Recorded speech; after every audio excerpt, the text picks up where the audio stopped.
j'espère que vous allez bien et on se retrouve aujourd'hui avec une vidéo qui va être un petit peu une dédicace pour une de mes abonnées qui est Françoise, si jamais elle regarde la vidéo. Il y a quelque temps, je vous avais fait une vidéo haul chez Sephora et bon, elle m'a fait remarquer ainsi que d'autres personnes qu'elle trouvait mon maquillage et mon look assez sympa, que ça avait l'air d'être quelque chose de léger, d'assez simple, que c'était le type de maquillage qu'elle aimait bien faire. Bah écoutez, il n'y a pas de souci, hein, je vais reproduire ce maquillage pour vous montrer comment le faire. Vous allez voir, c'est d'une simplicité déconcertante, mais c'est vrai que ça fait un joli petit look pour l'été. Il y a encore du soleil, il fait très chaud, donc moins on en a sur le visage, et ben finalement mieux on se porte. Donc comme d'habitude, vous retrouverez en barre d'infos la liste des produits que je vais utiliser. Vous allez voir, je vais reproduire les yeux exactement comme ils étaient sur la vidéo. Au niveau du teint, ça va me permettre de tester des petits produits que j'avais achetés lors de mes soldes monstrueux de chez Kiko. Donc comme ça, on pourra tester certaines choses. Si la vidéo vous plaît, n'hésitez pas à mettre un petit pouce et n'hésitez pas à vous abonner. Et Françoise, si tu regardes, cette vidéo, elle est pour toi. Je vais commencer au niveau du teint. Donc au niveau du teint, j'ai déposé un tout petit peu de base. Alors moi, je me suis servi du Pore Filler de chez NYX, qui est une base vraiment floutante que j'adore. J'en ai vraiment très peu mis juste au niveau du nez et juste sur cette zone-là, un tout petit peu en haut du front et un peu au menton. Et du coup, je vais appliquer mon fameux fluide perfecteur de chez Kiko, qui est je vous rappelle qu'il a un indice de SPF 50. J'adore ce produit. J'adore ce produit, je trouve ça absolument génial. Donc, il est très liquide.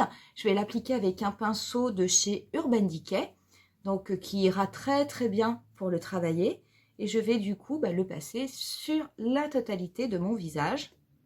Alors, comme je ne sais pas forcément bien le doser parce qu'il est très liquide, c'est vrai que je me contente d'en mettre un petit peu sur mon pinceau. Et après, je vais venir balayer les zones de mon visage au fur et à mesure, et j'en rajouterai si besoin.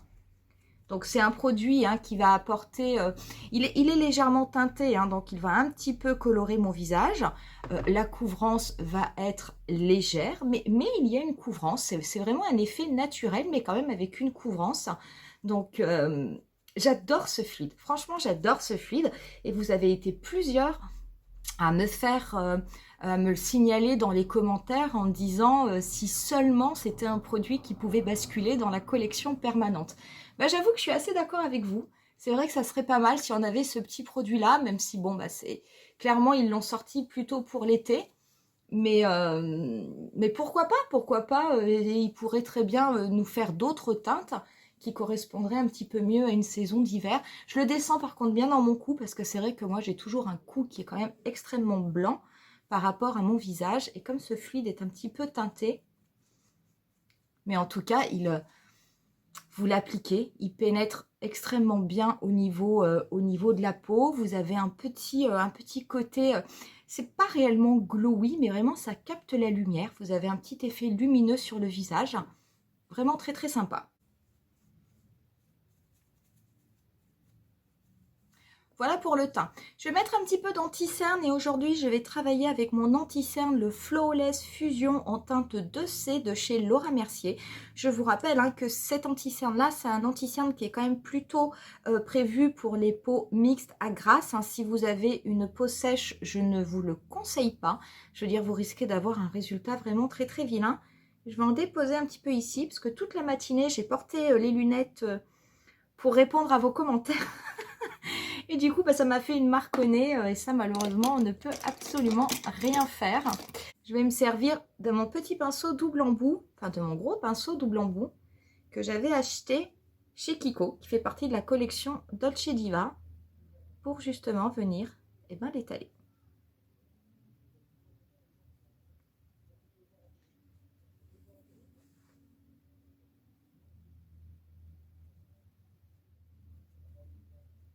Avant de passer à la poudre, je vais commencer à mettre ma base à paupières et je vais appliquer donc mon primer anti-âge de chez Urban Decay.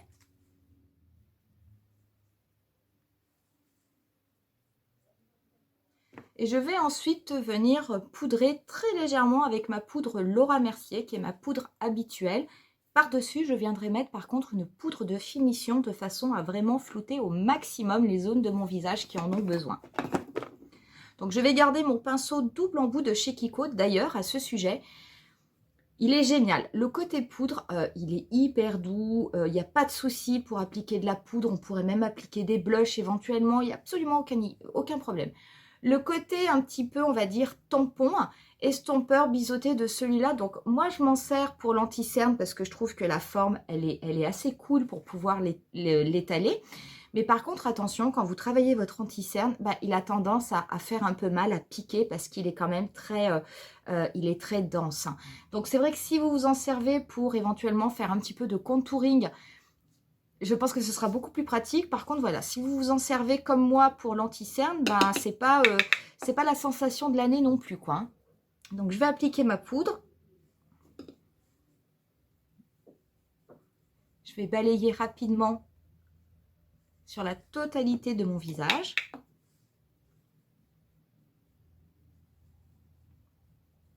Pour ce qui est de la poudre de finition, bah, je vais appliquer celle-ci de chez Kiko que je vous avais présentée, qui est une poudre compacte, qui est la Mood Boost poudre perfectrice.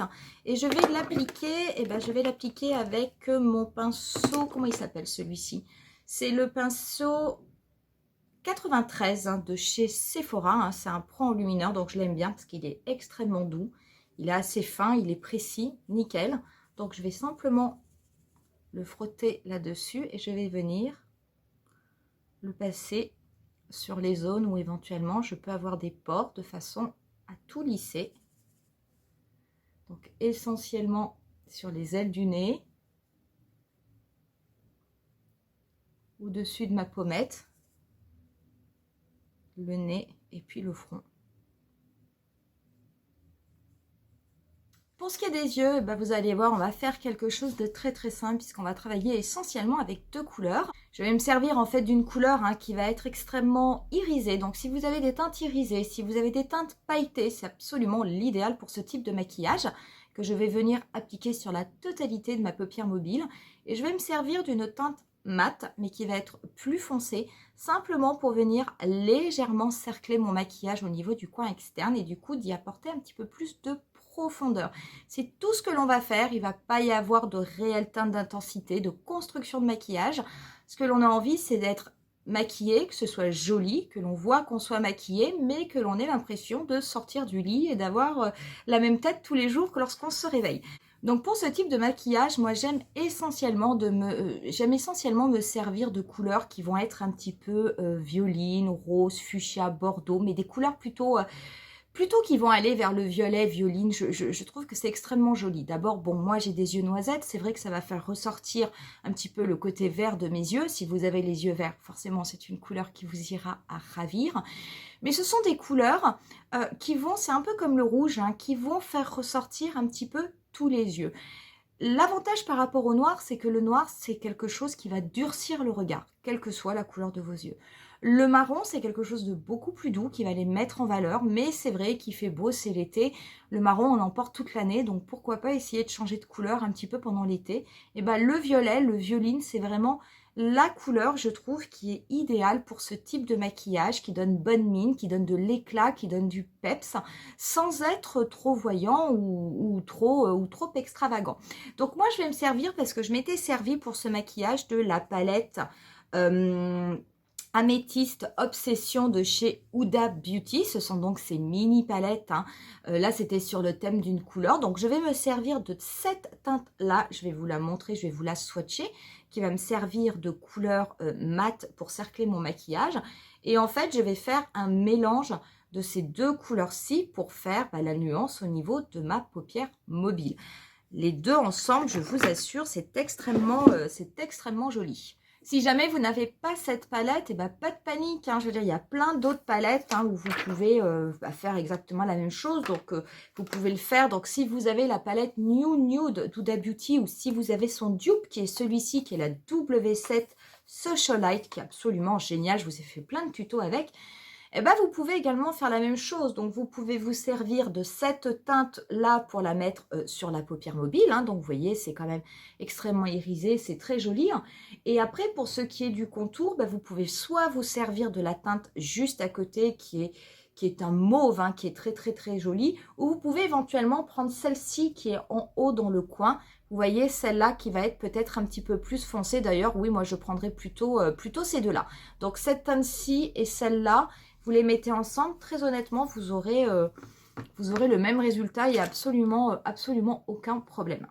Donc pour cette palette, hein, je vais commencer par prendre un pinceau ombreur. Donc je vais prendre celui-ci, c'est un pinceau de chez Sephora. C'est un pinceau paupière moyen numéro 14. Hein, donc c'est, j'ai pas lavé mes autres pinceaux, donc je suis obligée d'utiliser celui-ci. Et je vais commencer par prélever du coup la teinte la plus claire que je vais venir apposer. C'est super pigmenté, super pailleté, et je vais venir l'appliquer au niveau de ma paupière mobile. Donc je vais bien le dégrader au niveau de mon pli paupière, mais naturel, je ne vais pas le remonter.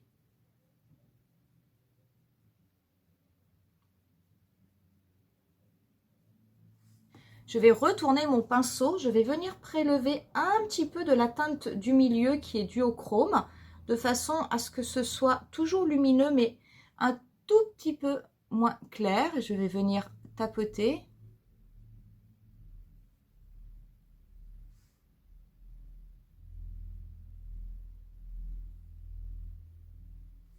Et je vais venir prendre ensuite un petit pinceau boule et je vais venir donc prélever cette teinte mate. Donc je la prélève bien au bout de mon pinceau.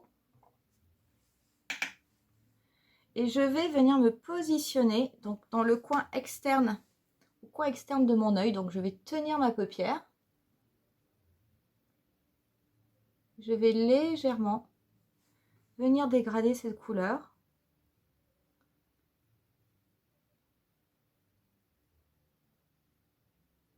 Je vais la dégrader au niveau de ma paupière mobile.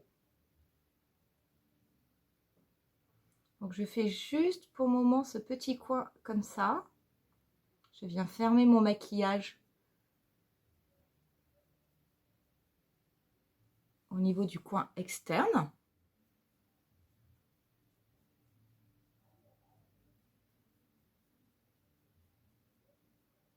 Je vais prendre ensuite un pinceau fluffy complètement propre et je vais venir estomper de façon à adoucir au maximum les contours de mon fard mat, de façon à ce que ça fasse comme si j'avais fait un maquillage un petit peu fumé, un effet un petit peu fumé. Donc ça ne va pas enlever la couleur parce qu'on est sur des fards qui sont quand même extrêmement pigmentés.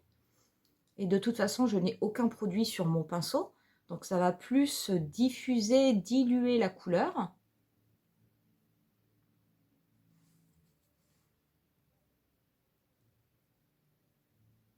Je vais ensuite prendre un tout petit pinceau, un pinceau fin. Je vais reprendre cette couleur mate que je vais simplement apposer par petites touches au niveau de mon ras de cils inférieur. Mais je ne vais pas en mettre sur la totalité, je vais faire le premier tiers de mon ras de cils inférieur. Donc simplement comme ça par petites touches.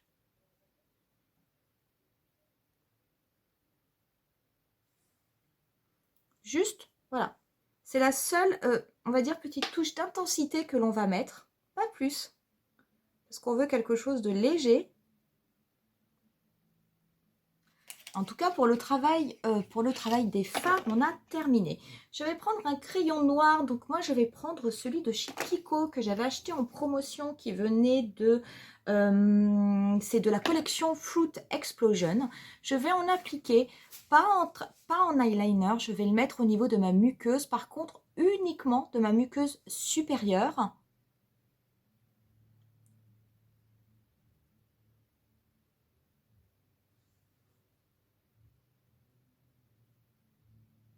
Et ça suffit amplement pour apporter un petit peu d'intensité au regard. Et on va passer au niveau du mascara. Et du coup, avec ce type de maquillage, J'aime bien avoir des cils, on va dire, qui ont un petit peu comme un effet papillon, je veux dire, qui partent vraiment au niveau de l'extérieur avec un petit peu plus de produit, un petit peu plus chargé sur l'extérieur. Donc, on a l'impression que ça apporte un petit peu de volume.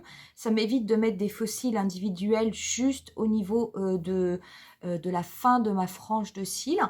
Et dans ces cas-là, ben, un mascara que j'aime énormément utiliser, qui fait partie des petits prix, c'est un mascara de L'Oréal qui est le Bambi Oversized Eye, qui a une brosse en silicone et et que je trouve absolument génialissime pour ce type de maquillage. Donc la brosse, elle se présente comme ceci, hein. C'est une brosse qui est conique, mais qui est vraiment absolument géniale. D'ailleurs, à ce propos, je suis en train de vous faire une revue, hein, sur les top mascara 2021, comme je vous avais fait l'année dernière. Mais cette fois-ci, je vais vous le faire en 2 fois parce que je vais vous faire vraiment une revue avec un top des mascaras petit prix, parce que je peux vous assurer que sur l'année 2021, quasiment les meilleurs mascaras que j'ai utilisés, ce sont tous des mascaras à moins de 15 €. Donc ça vaut vraiment le coup. C'est un peu la revanche des petits prix et c'est tant mieux. Donc, et il y aura sans doute celui-ci parce que je l'adore. Donc du coup, bah, on va le passer. Voilà ce que cela donne une fois qu'on a déposé le mascara. Moi, je vous assure, ce mascara, il est pas cher du tout, mais je trouve qu'il est absolument génialissime. Et d'ailleurs, comme je ne peux plus, j'allais dire, je ne vais plus trouver le Velvet Noir de Marc Jacobs, hein, puisque la marque s'en va. Mais je pense que je vais me servir de celui-là à la base qui fait un super effet. Franchement, il fait un super effet et puis ça n'est pas le même prix. On va venir finir le teint et on va tout d'abord passer au blush. Et pour le blush, je vais appliquer, c'était de la collection Unexpected Paradise de chez Kiko. C'est le numéro 3, c'est la teinte mauve qui sent délicieusement la coco, le caramel. Alors moi j'adore ça. Par contre, si jamais vous n'aimez pas, à mon avis, ça peut vite être l'enfer.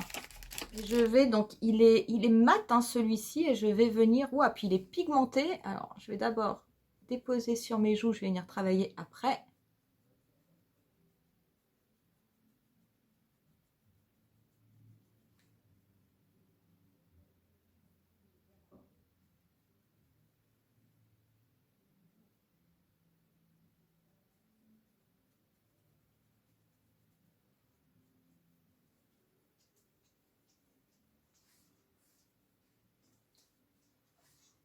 Franchement, ils sont super, ces blushs de chez Kiko. C'est autant euh, en termes de blush, on va dire luxe, j'ai une véritable passion pour les blushs de chez MAC. Mais très honnêtement, dans les blushs petit prix, ceux de Kiko, c'est une tuerie. Je vais mettre pour mon highlighter, donc l'highlighter de la collection Holiday Gem de chez Kiko. C'est le numéro 1, c'est le Kiss of the Light. Donc c'est celui qui a, pareil, des petites teintes rosées. Je vais en appliquer un peu au niveau de mon nez. J'en mets quand même au niveau du coin externe de mon œil. En plus, comme j'ai appliqué un blush qui est mat, ben, finalement, ça ira très très bien. Ça va apporter... Par contre, punaise, qu'est-ce qu'ils sont pigmentés, ces highlighters. Et on va pouvoir passer aux lèvres. Et donc, les lèvres, bah, je vais mettre un petit peu de couleur. Donc, je vais mettre un des lip stylos de la collection Wonder Woman. Moi, c'est le 03. Donc, c'était ces stylos, en fait, qui se poussent pour... vous n'avez pas de système de twist. En fait, ça se pousse à un crayon pour faire sortir le rouge à lèvres. Donc, celui-ci, on est sur une teinte qui est un petit peu bois de rose. Donc j'ai fait un effort aujourd'hui, j'ai pas sorti un nude.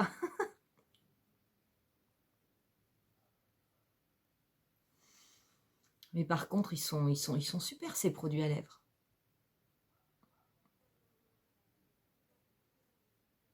Et voilà pour mes lèvres. mais c'est complètement optionnel parce que j'aime bien, parce qu'on pourrait tout à fait rester comme ça, c'est vraiment extrêmement joli. Je vais simplement appliquer un gloss de chez Sephora, c'est celui-ci qui fait partie donc de la série Gloss. Je les adore, il y a plein de finis différents, vous avez des gloss qui vont avoir un petit peu un effet vinyle, vous en avez des irisés, vous en avez des pailletés, vous en avez des métallisés, c'est super, c'est pas très cher.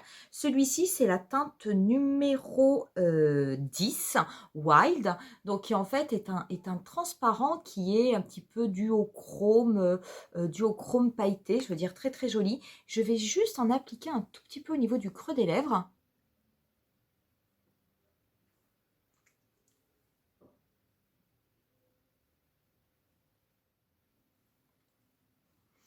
Voilà, j'en ai pas mis beaucoup, hein. C'est simplement pour avoir quelques petits reflets, parce que je trouvais ça assez sympa. Je vais appliquer un petit peu de spray fixateur et je vais rester avec mon Hydro Grip 7 de chez Milk.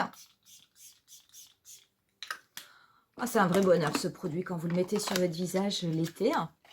Et on en aura terminé avec ce look. Donc, très honnêtement, bon, vous avez vu, c'est quelque chose de super simple que vous pouvez faire ultra rapidement, 2 couleurs, ça suffit. Bien entendu, moi j'ai pris des couleurs un petit peu rose-violette, mais vous pouvez prendre absolument les couleurs que vous aimez. Ce qui est très joli, c'est d'avoir un contraste entre la paupière mobile qui va être un petit peu pétillante et d'avoir juste un petit trait un petit peu plus mat hein, pour venir cercler le maquillage. Hein. Ça va faire comme si votre maquillage finalement était plus travaillé, mais c'est vraiment, moi c'est quelque chose que je trouve très sympa et qui est très facile et très rapide à réaliser. Voilà pour ce look hyper rapide pour l'été, donc je sais pas, dites-moi en commentaire si ça vous plaît et je vous dis rendez-vous à très bientôt pour une nouvelle vidéo. Bye!